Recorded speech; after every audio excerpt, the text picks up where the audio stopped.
నమస్తే, మీరు చూస్తున్న తెలంగాణ 19 టీవీ.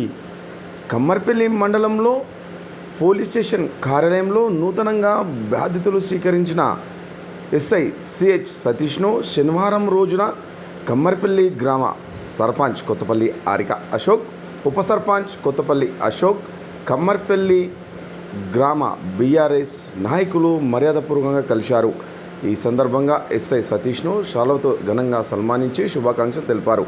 ఈ కార్యక్రమంలో మాజీ ఎంపీటీసీ మైలారం సుధాకర్, గ్రామ శాఖ అధ్యక్షులు నరేందర్, గ్రామ అభివృద్ధి కమిటీ అధ్యక్షులు Malyala Subhash Goud, society chairman Ranjarla Mahender, cashier Pannala Ravinder, ward సభ్యులు లోలం సురేష్, మండల బీఆర్ఎస్ నాయకులు బద్దం రాజశేఖర్ రెడ్డి, నాగేష్, కృష్ణ తదితరులు పాల్గొన్నారు. మరికొన్ని ప్రాంతీయ వార్తల కోసం చూస్తున్న తెలంగాణ 19 టీవీ.